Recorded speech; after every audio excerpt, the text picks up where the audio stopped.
자, 챕터 52. 자, 해고 관련 판례 쟁점들을 한번 정리해 보겠습니다. 자, 요 쟁점들은요, 여러분들이 딱 시험에 나왔을 때 요 쟁점들에 대해서 하나의 단락단락 쓰시게끔 만들어 놨어요. 따라서 시험이 이렇게 나올 것입니다. 여러분, 이런 쟁점들이 한 3, 4개 정도 모여 있는 게 시험 문제거든요.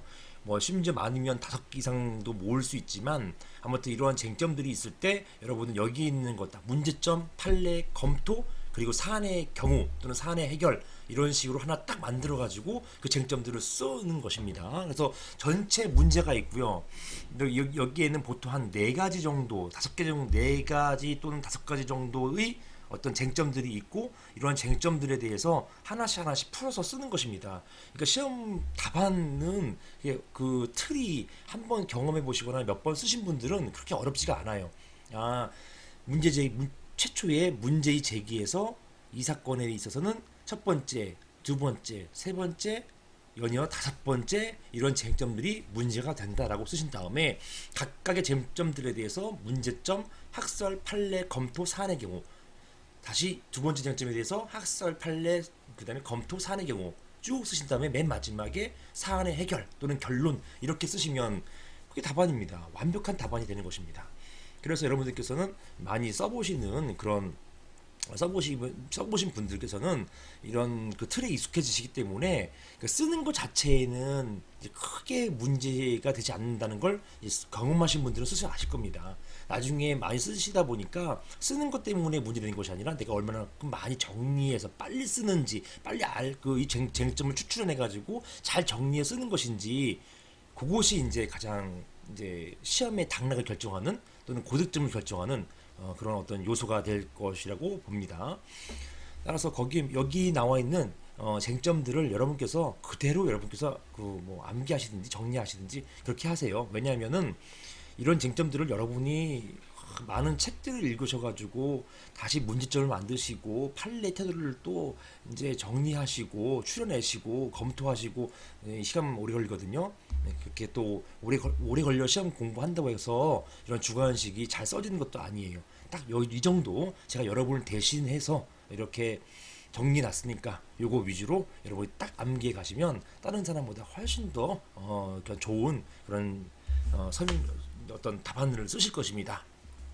그런데요, 최근에 그러니까 제가 이제 그 만나 뵀던 분 보니까 정말 제 서브를 공부를 너무 이제 열심히 하셔가지고 기가 막히게 쓰세요. 그리고 답안을 보니까 모험 답안 뭐 쓰시고 답안들을 보니까 제가 쓴 줄 알았어요. 심지어는 너무너무 잘 쓰셨거든요. 잘 쓰셨는데 문제가 있어요. 뭐가 문제냐면 글씨체.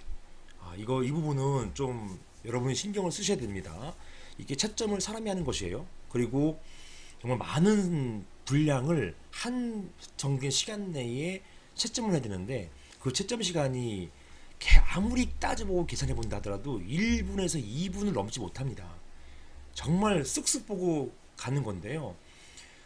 그 교수님이 채점하시는 교수님이 강조한 점을 따라가지고 이제 채점을 하실 텐데 글씨가 너무 이제 악필이거나 막 날라간다거나 흘겨 쓰시면은 내용을 알아볼 수가 없어요.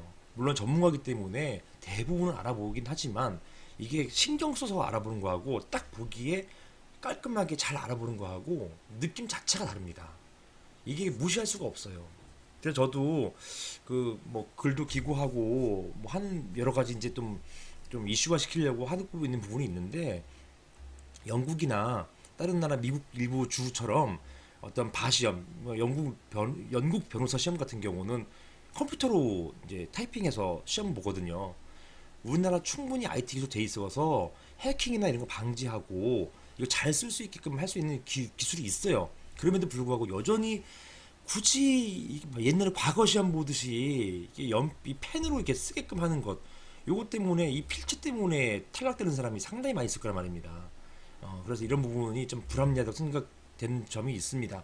하지만 아직까지는 뭐 어쩔 수가 없잖아요. 그래서 요지는 뭐냐? 여러분이 이 글씨 쓰는 거 가독성에 대해서 신경을 쓰셔야 한다는 것입니다. 그래서 실제적으로 아무리 잘 쓰셨다 하더라도 가독성 때문에 계속해서 마시시는 그런 분들이 계세요. 안타까운 부분이 되겠습니다. 이런 분들은 이미 글이 있어서는 상당 부분 수준에 올라와 있기 때문에 합격 수준은 이미 올라와 있기 때문에 이제 교정만 글씨 교정만 조금 해주시는 뭐 이거 가지고 무슨 고시책 뭐 배우러 다니실 필요는 전혀 없고요. 그냥 또박또박 써주시는 거 이게 필요하다는 것입니다. 이게 또박또박 쓰는 게요, 여러분이 많이 암기하고 계시고 그냥 술술 나오게 되면 또박또박 쓴다 하더라도 충분히 내용을 채울 수가 있으세요. 그리고 그 저 개인적 뭐 경험이지만 제가 사법고시 합격할 때 정말 분량이 한 70% 정도밖에 못 채웠어요. 나머지는 뭐 제가 동차 합격했는데 나머지 분량에 있어서는 뭐 모르기도 하거니와 또 제 글씨를 좀 또박또박 쓰려고 하다 보니까 이게 그 상당히 많이 못 썼습니다. 못 썼지만은 다른 사람들을 뭐 다 오버해서 쓰고 심지어 한 장 더 쓰고 이렇게 하는 사람들이 많았음에도 불구하고 합격은 제가 했거든요. 따라서 이 분량이 중요하다기보다는 그 분량보다는 일단은 채점하시는 분 그런 분을 고려해서 이 시험이라는 게 결국은 스킬이 상당 부분 포함되어 있거든요. 그래서 여러분께서 글씨 잘 써서 아주 잘 쓸 필요는 없지만 알아볼 수 있을 정도 쓰신 다음에 시험 보시고 합격하신다 이렇게 생각하시면 되겠습니다. 자, 그래서 뭐 각설하고 내용 이렇게 여기 제가 정리한 이 각각의 쟁점들에 대해서 여러분 잘 숙지하고 가시라는 것입니다. 이런 것이 시험 문제화 됐을 때 특히 이런 사실관계가 시험 문제가 될 거예요. 이런 사실관계에 비추어서 이런 답을 쓰시면 되겠고요. 자, 비록 시험 문제가 아니라 여러분께서 이제 실무에 나가신다 하더라도 그 실무에 나와 있는 사례들이요, 거의 한 300개의 노동 판례 안에 다 해결됩니다.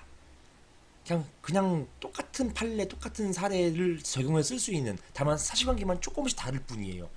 자, 이렇게 쓸 수 있기 때문에 여러분들께서는 이게 실무에 가서도 이런 사례가 나오면 이렇게 네가 조언해야겠다, 이렇게 내가 청구서 또는 이유서 쓰겠다, 이렇게 답변서 쓰겠다, 이렇게 하셔서 그런 마인드 가지고 공부하시면 되겠습니다.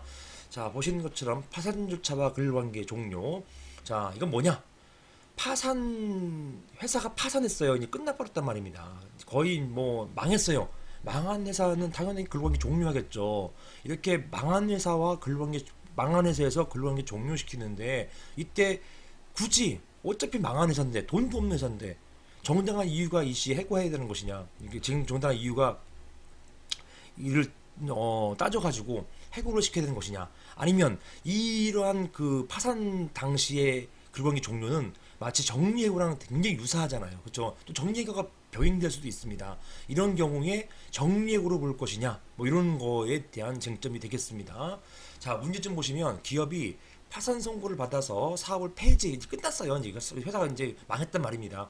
폐지하에서 그 청산 과정에서 파산 선고 받고 나서요, 그 사람은요, 사람이 이제 돌아가시면 이제 사망 선고 받으면 끝난 거잖아요. 근데 회사는 사람이 아니라서 파산 선고, 사망 선고 받았다 하더라도 그 이후에 청산하는 과정이 필요합니다. 이런 청산 과정에서 근로자를 해고하는 경우, 이것은 정리해고랑 되게 비슷하다. 그러니까 정리해고에 관한 근로기준법 규정이 적용될 수 있는 것인지, 근기법 제 24조이잖아요. 자, 여기에 대해서 문제된다. 여기 이런 쟁점에 대한 판례가 나왔습니다. 자, 동아건설 산업 사례인데요. 자, 동아건설이 파산 결정 나고요. 파산관제인 선임됐습니다. 자, 파산관제인이 파산 과정에서 원고를 이제 해고했는데, 이 해고라기보다는 이제 끝났으니까 이제 그만하세요 이렇게 얘기했는데, 뭐 어찌되었든 그 회사 측인 원고가, 아니 회사 측인 파산관제인이 근로자의 어떤 일방적 근로자의 의사와 상관없이 의사에 반해서 일방적 의사표시로 근로관계 종료시켰기 때문에 해고가 맞긴 맞아요. 그러니까 원고가 부당해고라고 소를 제기합니다. 원고는 파산관제인이 정리해고 요건 갖추지 갖추지 않고 해고였다고 주장했고, 정리해고 요건 빈피공근이잖아요. 이런 요건 갖추지 못하였다고 주장하면서 부당해고다 이런 주장을 했던 것입니다. 여기 있어서 원고는 전부 패소했다. 왜? 판례는요, 기업이 파산 선고를 받아서 사업의 폐지를 위해서 그 청산 과정에서 근로자를 해고하는 것은 위장 폐업이 아닌 한 기업 경영의 자유에 속하는 것으로서 파산관제인이 파산 선고로 인해서 파산자 회사가 해산한 후에 사업의 폐지를 위해서 행하는 해고는, 자 다음 중요합니다. 아무튼 파산 상태에서 하는 해고는, 자 이렇게 표현했어요. 정리해고가 아니라 그 뭐예요? 통상해고에 해당하는 거. 이렇게 통상해고, 정리해고 아님 통상해고, 이렇게 요거 여러분 쓰셔야 되는 거예요. 정리해고 아님 통상해고. 그러니까 여러분은 정리해고는 아니구나, 이 판례 모르면 못 써요. 그 다음에 이건 통상해고네, 즉 근기법 23조 1항을 적용받는 해고가 되는 것이네, 이렇게 여러분께서 이 판례 통해서 알고 가셔야 되는 것입니다. 통상해고에 해당하는 것이라고 하면서 정리해고에 관한 근기법 규정이 적용될 여지가 없고, 즉 근기법 24조 적용 여지 없음이 되는 것이고요. 또한 파산관제인의 근로계약 해지는 해고받는 목적을 하는 위장 파산이나 노동조합 단결권 등에 방해하기 위한 위장 폐업이 아닌 한 원칙적으로 부당노동 행위에 해당되지 않는다, 이렇게 보았던 것입니다. 이 판결은 부당해고, 부당노동행위 동시에 판단해요. 진후에도 마찬가지입니다. 부당노동, 부당해고, 부당노동이 동시에 판단하는 것인데, 시험 여러분 보시는 이제 시험들은 대부분 구별해서 이제 1고시, 2고시 구별해서 이제 이건 따로 묻고 저거 따로 묻고 이렇게 하죠. 하지만 실무에서는 같이 문제가 됩니다. 이거 뒤에 거는 뭐 보실 필요 없고, 어쨌든 간에 정리해고가 아닌 통상해고에 해당하는 것이라고 하면서 근기법 24조가 아닌 23조의 요건을 갖추면 된다는 것이고, 이런 상황에서는 23조 요건, 특히 정당한 그 이유, 즉 실체 정당성, 절차 정당성에 있어 가지고 이제 좀 폭넓게 인정해 줘요. 실체 정당성 넓게 인정해 줍니다. 일단 파산 절차라고 하면은 실체 정당성 그냥 인정해 버려요. 절차 정당성만 따져주면 됩니다. 그럴 때 이제 이런 파산관진이 해고할 때 당연하게 서면 통보를 하는 것이죠. 이것만 갖춰지면 웬만하면 근기법 23조 1항 갖춰진 것으로서 정당한 해고, 이렇게 보고 있습니다. 판례가. 검토는요, 파산의 본질은 기본적으로 기업의 청산이고, 파산관제인이 직무수행 일환으로 행하는 근로계약 해지는 근로관계가 지속되는 기업에서 행해지는 해고와는 그 본질을 달리하는 것이어서, 자 파산관제인에 의한 근로계약 해지는 파산 선고 존재 자체가 정당한 해고 사유가 되는 것이고 되는 것이므로, 이게 뭡니까? 정당한 해고 사유, 즉 파산 선고 존재 자체가 근기법 23조 1항에서 실제 정당성 갖추었다, 이 얘기하고 있는 중이에요. 지금 결국 근로기준법 소정의 부당해고에 관한 규정은 적용이 없다고 보아야 할 것이다. 판례가 무엇입니까? 자 파산 선고가 딱 되어 있다고 한다면 정당한 이유가 인정되기 때문에, 즉 정당한 이유가 인정되기 때문에 결론적으로 뭡니까? 근기법 23조 1항은 갖춰진 것으로, 특히 이제 뭐 당연하게 절차 정당성 갖춰야겠죠. 서면 통보해야겠죠. 이런 것만 갖추면 근기법 소정, 이거 뭡니까? 23조 1항이나 24조의 부당해고에 관한 규정 적용은 없다고 보아야 할 것이다, 이렇게 판시했습니다. 판례가 이렇게 좀 약간 굉장히 급진적인 표현을 쓰긴 했잖아요. 하지만 이게 이 안에 그 녹아 있는 거예요. 이런 취지입니다. 파산 선고됐으면 근기법 23조 1항을 따라야 되는데, 왜냐 통상해고니까. 근기법 23조 1항의 정당한 이유는 실체 정당성, 절차 정당성이잖아요. 이 경우에 파산일 경우에는 실체 정당성 그냥 인정해 준다는 얘기입니다. 따라서 절차 정당성만 갖췄다고 한다면 이 경우에는 근기법상의 부당해고 관련된 규정 적용 없다, 이렇게 23조 1항 적용 없다, 이런 식으로 표현했던 것입니다. 적용이 없다는 얘기를 여러분은 그냥 이해하세요. 문제가 안 된다, 이렇게 표현한 것으로 보시면 되겠습니다. 규정은 문제가 안 된다, 이렇게 표현하면 될 것을 적용이 없다 라고 하니까 상당히 헷갈리십니다, 수험생들이. 따라 이 내용은 그 문제가 안 된다, 이렇게 해석하시면 되겠습니다. 자 해고의 절차적 제한. 자 문제점 보시면, 징계위원회에 출석해서 변명과 소명자로 제출할 기회가 부여된 징계 대상자에게 변명과 소명자로 준비할 만한 시간적 여유를 주지 않고 촉박하게 이루어진 통보 절차가 적법한지 여부, 우리 한번 봤어요. 불과 30분 전에 통보한 거, 이런 사례 같은 경우 요거 절차 정당성 충족되지 못한다, 절차 정당성 위반이다, 이렇게 보았던 것입니다. 자 판례는요, 단체회약 취업규칙 또는 징계 규정에서 징계 대상자에게 징계위원회 출석해서 변명과 소명자로 제출을 할 기회를 부여한 경우 그 통보 시기와 방법에 관해서 특별한 규정한 바가 없다 하여도 우리 했었죠. 원래 슬래시 하시고 이런 특별 규정이 없다고 하면은 판례는 약간 절차 정당성 관련해 가지고 규정 없으면 안 지켜도 되지 뭐 이렇게 하는 게 기본적 경향이었어요. 그런데 요 사안에서는 잘 보십시오. 이거 쓰셔야 됩니다. 규정이 없다 하여도 변명과 소명자를 준비할 만한 상당한 기간을 두고 개최 일시와 장소를 통보해야 되는 것이고, 자, 이러한 변명과 소명 자료를 준비할 만한 시간적 유의 주지 않고 촉박하게 이루어진 통보는 슬래시, 그다음에 자, 실질적으로 이거 동그라미 치시고요. 실질적으로 변명과 소명 자료 기회를 박탈하는 것과 다를 바가 없다라는 것입니다. 자, 요걸 여러분이 반드시 쓰셔야 되는 부분입니다. 이렇게 촉박하게 알려주는 것은 실질적으로 변명과 소명자료 제출 기회를 박탈하는 것과 다를 바 없다라는 것입니다. 이렇게 봤어요. 보시는 것처럼 취업규칙이나 단체 협약이나 언제 소환하라, 즉 소명하거나 변명할 기회를 주라고는 돼 있지만 언제 소환해서 변명할 기회를 주라, 언제 소환할지에 대한 규정은 없단 말이에요. 그럼에도 불구하고 지나치게 짧은 시간을 준다는 것은 실질적으로 변명과 소명자료 제출 기회를 박탈하는 것과 다를 바 없기 때문에, 따라서 비록 규정되어 있지 않다 하더라도 부적법하다 이렇게 보았던 것입니다. 그럼 또 해고는 절차적 정의도 갖춰져야 그 정당성이 있다고 할 것이다. 비록 징계 및 통보의 시기 방법을 정한 바 없다 하더라도 단체협약 또는 취업규칙상의 징계 규정에 징계 대상자에 대한 변명과 소명 기회를 주도록 규정하고 있다면 이러한 절차는 준수되어야 할 것이다. 이러한 절차 위반 해고는 자, 위법하고 무효이다. 부당해고이기 때문에 위법, 무효이다. 이렇게 보는 것입니다. 자, 그 다음에 이 해고 동의와 노조의 사전 동의권 남용, 이것도 했던 쟁점이죠. 자, 단체협약에서 하던 합의, 자, 합의예요. 협의가 아니라 해고에 대한 합의 또는 동의, 여기 쓰세요.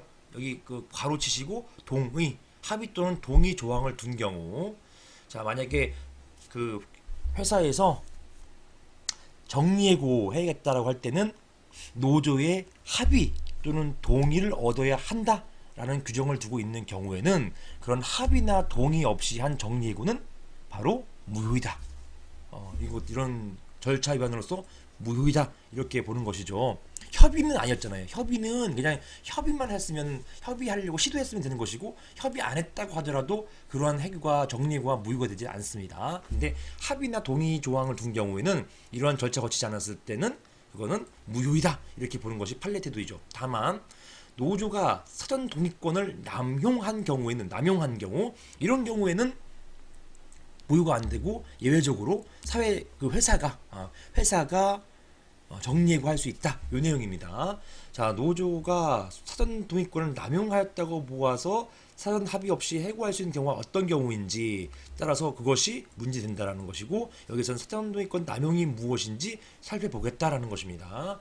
자, 판례 대입금 사례 보시면 원고회사는 감 노조위원장이 파업기간 업무방해, 기술파손 등의 행위를 했다는 이유로 갑을 징계해고합니다. 노조위원장은 부당해고를 주장하고 중내위의 지침 판정으로 구제됐습니다.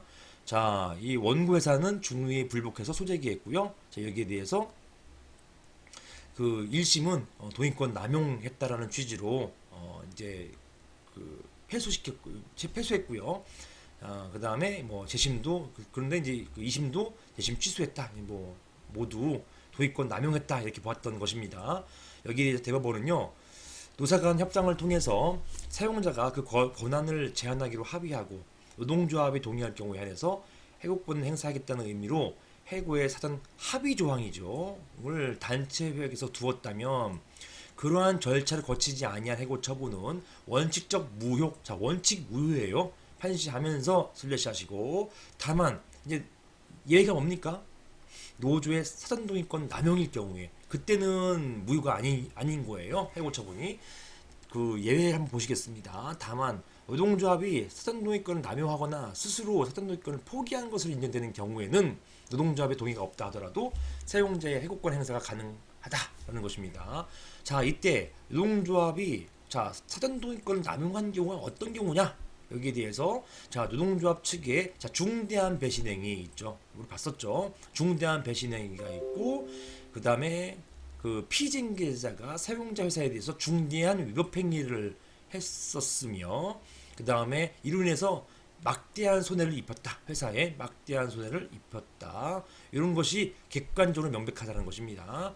이런 경우 회사가 노동조합 측과 사전 합의를 위해서 성실하고 진지한 노력을 다하였음에도 불구하고 노동조합 측이 합리적인 근거나 이유 제시도 없이 무작정 반대, 그리고 무작정 반대 동그라미 치시고요. 무작정 반대함으로써 사전 합의에 이르지 못하였다는 사정이 있는 경우에 인정된다. 이렇게 보았던 것입니다. 여기에 주요 키워드 보시는 것처럼 자 노동조합 측의 중대한 배신행위, 그 다음에 중대한 위협행위가 있었던 것이고요. 그 다음에 회사가 진지한 노력했음에도 불구하고 노동조합 측이 무작정 반대, 이런 키워드가 들어가면 되는 것이에요. 자 여러분 뭐 통암기 한다고 해서 전부 다 암기할 겁니까? 저는 죽어도 암기 안 돼요. 암기하고 붙지도 않았어요. 절차 암기하는 게 아니라 주된 키워드를 가지고서 이제 내용을 만들어 가는 겁니다. 그게 이제 특히나 젊으신 분들은 잘 암기하시더라고요. 근데 약간 좀 암기 잘 안 되신 분들이나 좀 연세가 좀 있으신 분들, 이제 이런 분들은 그 이해력은 좋아지잖아요. 따라서 주요 키워드 위주로 이야기를 이제 만들어서 써내시면 됩니다. 그래서 이런 경우 자, 중대한 배신행위 꼭 들어가야 할 이런 용어들을 만들어서 쓰시면 되겠습니다. 또 노조의 중대한 위법행위, 회사가 진지한 노력했음에도 불구하고 노조는 무작정 반대, 이런 경우에는 뭡니까? 사전 동의권 남용이 된다. 따라서 이런 경우에는 해고가 정당하다, 이렇게 보게 되는 것입니다. 자 검토 보시면 단체 협약에 해고의 사전 합의도 조항을 두고 있다 하더라도 사용자 해고 권한이 어떤 경우를 불문하고 노조의 동의가 있어야만 행사할 수 있다는 것은 아니다. 즉 노조가 동의권을 남용한다고 인정한 경우에는 노조의 동의 없는 해고가 가능하다. 이렇게 볼 것이다. 이렇게 검토를 해주시면 되겠습니다. 제가 이제 검토를 따로 만들어가지고 쓰면 얼마나 좋겠습니까? 근데 그렇게 쓰기엔 저 아직도 뭐 너무 부족한 사람이고, 그리고 이제 뭐 지식도 부족하고, 또 만들려고 하다 보니까 시간도 너무 많이 들고 해서 일단 여러분께서 이 검토에 쓰실 만한 내용을 판례의 범위 중 일부 잘라와서 검토를 만들어 드렸어요. 따라서 어차피 판례 내용이 검토기 때문에 전혀 틀리지가 않아요.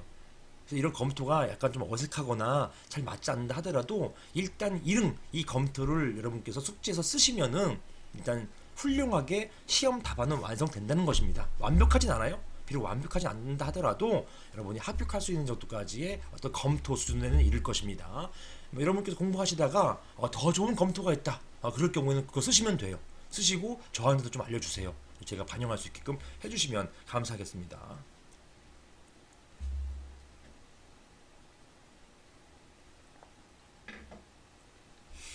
자, 고용안전협약에 반해서 이루어진 정리해고의 효력, 요거는요 2015년 당시인가 그때 한번 그 노무사 시험에 정면으로 기출된 바 있는 문제가 되겠습니다. 고용안전협약, 여기 이런 협약에 반해서 이루어진 정리해고의 효력이 되겠습니다. 자, 이런 협약을 준행하기로 했는데 회사가 이거 무시하고 정리해고 해버린 경우에 그런 정리해고가 유효이냐 무효이냐, 이 문제 되겠죠. 자, 문제점 보십니다. 사용자의 경영권에 속하는 사항에 대한 단체 협약의 효력 및 정리해고를 제한하기로 하는, 자, 이 슬래시죠, 슬래시. 사용자의 경영권에 속하는 사항, 이거 인사권이죠, 주로 인사권 이런 거에 대한 단체 협약의 효력, 슬래시. 그다음에 자, 그다음 별개예요. 정리해고를 제한하기로 하는 내용의 단체 협약. 이게 뭡니까? 여기 사안에서는 고용안전협약이었어요. 정리해고를 함부로 하지 않고 이걸 제한하기로 하는 단체 협약. 이게 이제 이 사례에서는 포레시아 사례인데요. 이 사례에서는 고용안전협약이었고, 이미 위에서 본 것처럼 그게 뭐 합의 동의 조항도 들어갈 수 있겠죠. 이런 단체 협약 체결한 경우에 사용자가 그에 반해서 정리해고 할 수 있는지 여부, 이것이 문제가 되는 것입니다. 그러니까 여기서 핵심 쟁점은 두 번째 거예요. 정리해고를 제한하기로 하는 내용의 단협 체결한 경우에 사용자가 그에 반해서 마음대로 정리해고 할 수 있는지 문제입니다. 판례는요, 포레시아 사례로서, 자, 포레시아 자동차 배기 시스템 부품 개발 업체는 포레시아, 이게 이제 프랑스에 있는 회사인 것 같더라고요. 포레시아 약간 좀 용어가 그렇잖아요. 자, 이런 그 불어처럼 포레시아 자동차 배기 시스템 이 업체가 노조와 회사는 향후 인위적인 구조조정을 실시하지 않고 고용을 보장하기 위해서 최선의 노력을 다할 것을 확약한다 라는 내용의 어떤 합의서를 작성했어요. 합의서. 이렇게. 합의서. 이게 이제 그 명칭은 고용안전협약이라고 했던 것입니다. 내용은 합의서였어요. 이후 매출 실적이 급속하자마자 회사는 노조와 논의하려고 했지만 노조가 거부합니다. 거부하고 회사가 강행하죠. 정리해고를 시켜버리는 것이죠. 따라서 원고는 구제 신청을 했었고요. 여기에 대해서 원고가 이제 진흥위에서는 모두 기각됐지만 대법원까지 가서 최종적으로 승소를 합니다.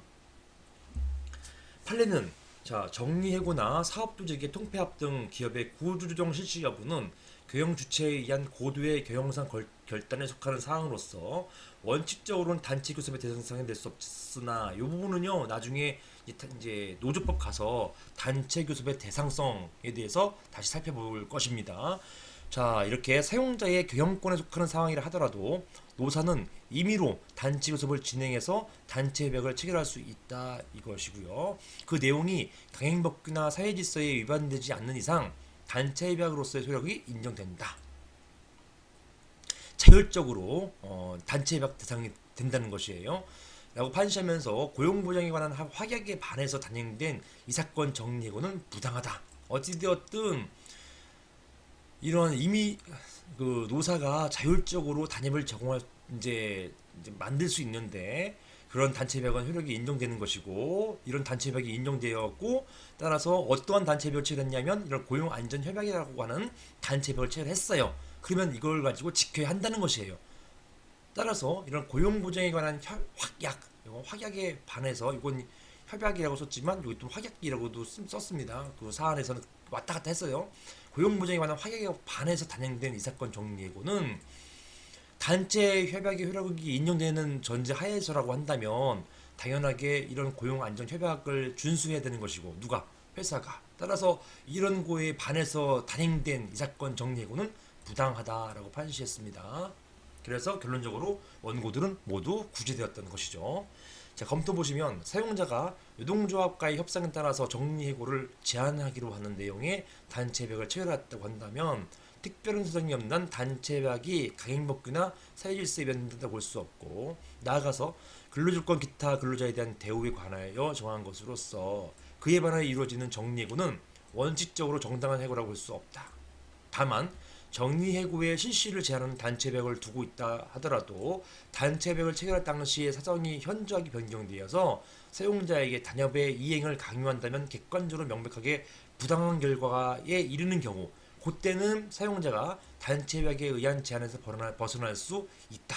즉 이런 경우에 한해서 정리해고가 가능하다 이렇게 보았던 것입니다. 그런데 대법원에서 보기에 지금 이 프레시아 사례는 이런 예외적인 사례 사용자가 단체협약에 의한 제한에서 벗어날 수 있는 사례에 해당된다고 보지 않았습니다. 그렇기 때문에 우리 근로자들을 구제해 주었던 것입니다. 따라서 원칙적으로 정당한 해고라고 볼 수 없다. 이것이 결론이 되겠습니다. 자, 다음 해고 사유의 서면 명시인데요.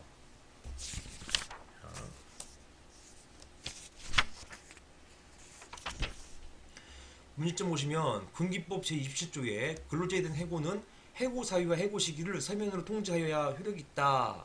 자, 여기 요거 정하고 있어요. 이런 취지와 그 서면에 의한 해고를 기재하는 방법이 무엇인지 여부 요것이 문제된다라는 것이고요. 이게 실무에서 대단히 중요합니다.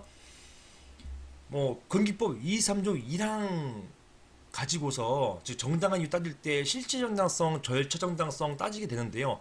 여기서 절차적 정당성은 주로 인사위원회를 거쳤는지 안 거쳤는지 이런 거 따지는 것이거든요. 실질적으로 근로자에게 서면으로 해고 사유를 명시했는지 이거는 23조 1항이 아니라 별도의 규정인 군기법 27조가 규정하고 있어요. 따라서 나중에 부당해고 판단할 때요. 군기법 23조 1항 및 군기법 제27조의 위반 이렇게 표현해서 해고 사유의 서면 명시가 별도의 어떤 부당해고 판단하에 어떤 요소가 되고 군기법 27조가 강행 규정으로 판례는 보고 있습니다. 따라서 이거 위반되면요. 절차 위반은 물론이거니와 그냥 바로 군기법 27조에 기해 가지고 곧바로 부당해고가 돼버립니다.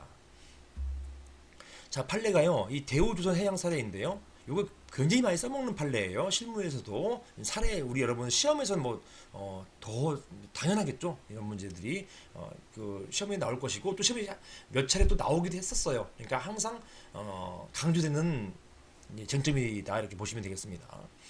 원고가 2006년도 고문으로 위촉되어서 감사실장을 역임하고 있었는데요. 피고 대우조선해양은 2008년도 9월 한 2년 정도 지났어요. 원고가 한국감사인 대회에 참석자 출장하는 중에 감사실을 폐지해버리고 원고를 대기 발령시켜버립니다. 자, 피고는요 2008년 10월 9일 날 원고에게 자 이렇게 표현합니다. 출석 일시 2008년 10월 15일 출석 목적 본인 지수기의 부여 심의 내용 사규 위반 관련 거 자, 이거 중요해요. 취업규칙 5, 8 사항, 징계해고 사유 2, 6, 9 등등등, 감사규정 제5조 등등 이렇게 조문만 나열했어요. 이 내용이 없었습니다. 이렇게라고 기재된 출석요구 통보서를 발송했습니다. 이게 통보서. 이렇게 조문만 기재된 출석요구 통보서를 발송했어요. 여기에 대해서 원고는 본인이 어떤 행위가 원인이 되어서 내가 이제 그 뭐 이런 이제 징계위원회 출석해야 되는 것인지 모르겠다라고 하면서 서면으로 알려주고 충분한 시간을 부여해달라고 했고요. 자, 15일 당일날 불출석합니다. 이때는 10월 9일에서 15일까지 기간이 얼마 안 남았잖아요. 불과 6일밖에 안 된 상황이라서 당일 불출석했고요. 이에 따라서 피고는 수긍합니다. 그래서 10월 17일날 동일한 내용으로 재체 통보했고요. 개최 날짜만 20일로 연기하죠. 여기에 대해서 그 원고는 동일한 내용으로 재차 답변했습니다. 자, 조항 중에서 내가 왜 이런 어떤 징계 대상이 되는 것인지 내가 뭐 구체적으로 어떤 행위가 원인이 되었는지 알려달라라고 답변했지만 답변을 듣지 못하자 불출석했고요. 피고는 이제 회사는요 인사회의를 열어서 징계 해고합니다. 징계 해고했고, 그러니까 내용상 보면은 이 감사인데 이 감사 일을 너무 열심히 한 거예요. 너무 열심히 해서 보통 이제 감사가 회사 내 외부 감사가 아닌 내부 감사는 그냥 회사의 의견을 따라가지고 직원들 징계하고 있는 이런 역할들을 하는 것이지 회사의 방침에 반해서는 안 되거든요. 그런데 이제 회사 방침에 반해서 감사를 막 진행하니까 거기에 대해서 이제 회사하고 부딪히게 된 것입니다. 이런 징계 해고를 했고, 자, 원고는 뭐 1심에서는 패소했는데요. 2심부터 대법원까지 모두 승소 판결을 하게 되는 것입니다. 그 이유가 바로 서면 해고 통보가 없었기 때문이다 라는 것이에요. 여기 보면 인사위원회가 열렸기 때문에 군기법 23조 1항의 절차 정당성은 갖추었어요. 근데 맨 마지막 그 군기법 제27조의 서면 통보 의무 위반했기 때문에 요거 때문에 이제 부당해고가 된 것입니다. 판례는 군기법 제27조는 사용자가 근로자를 해고하려면 해고 사유와 해고 시기를 서면에 통보해야지 되는데, 이런 해고 사유 등의 서면 통지를 통해서 사용자 이게 취지예요. 이하가 이제 취지입니다. 군기법 27조의 취지는 해고 사유 등의 서면 통지를 통해서 사용자로 하여금 근로자를 해고하는 데 신중을 기하게 함과 아울러 해고의 전부 및 시기 그 사유를 명확하게 하여서 사후에 이를 둘러싼 분쟁이 적정하고 용이하게 해결될 수 있도록 하고 근로자에게도 해고에 적절히 대응할 수 있게 하기 위한 취지라고 하면서, 따라서 사용자가 해고 사유 등을 설명을 통지할 때는 근로자의 처지에 해고 사유가 무엇인지 구체적으로 알 수 있어야 하고, 특히 징계 해고의 경우에는 해고의 실질적 사유가 되는 구체적 사실 또는 비위 내용을 기재하여야 한다라는 것입니다. 그리고 징계 대상자가 위반한 단체배약이나 취업규칙에 조문만 나열하는 것으로는 충분하다고 할 수 없다. 사안에서는요, 보시는 것처럼 출석여부 통보서 요 내용이 나중에 이제 해고 통보로서 되는 것인데요. 요 내용 보면은 뭐 아무런 내용이 없어요. 그냥 조문만 나열되어 있는 것이어서 지금은 해고의 서면 통보가 이렇게 쓴 다음에 뒤에 뒷장에 상세히 적습니다. 어떠한 사유 2조의 위반인데 2조의 어떤 것 때문에 2조 위반이다. 어떤 것 때문에 6조 위반이다. 이런 것들을 다 적습니다. 따라서 보시는 것처럼 아무튼 근로자 처지에서 해고 사유가 무엇인지 구체적으로 알 수 있어야 한다는 점, 특히 징계해고 경우에 실질적 해고 사유가 되는 이제 사유가 구체 사실 또는 비위 내용을 기재한다는 점, 이런 것들이 이제 있어야 되는데 이 사안 같은 경우는 단지 조문만 나열했기 때문에 충분한 어떤 서면 통보가 아니다라고 봤고요. 결론적으로 건기법 제27조의 취지에 위반하고 이것은 궁극적으로 이제 그 법을 위반한 것이기 때문에 이런 강행 규정인 27조 위반으로서 부당해고가 된다 이렇게 봤던 것입니다. 자, 검토 보시면 건기법 제27조의 취지에 비추어서 근로자에게 해고에 적절히 대응할 수 있도록 해 주어야 할 필요가 있기 때문에 근로자 입장에서는 어떠한 사유로 해고되었는지 구체적으로 알 수 있어야 수면 명시를 규정하고 있는 건기법 제27조에 부합한다. 사안에 이렇게 쓰신 다음에 사안의 경우 쓰신 다음에 사안에서는 어떤 행위로 뭐 네가 징계당하는지 알 수 없었기 때문에 그리고 조문만 나랬기 때문에 따라서 이거는 정당한 서면 통보가 이루어진 게 아니기 때문에 건기법 제27조에 위반되어서 결론적으로 부당해고이다 이렇게 쓰시면은 완벽한 답안이 되겠습니다. 여기까지 일단 보겠습니다.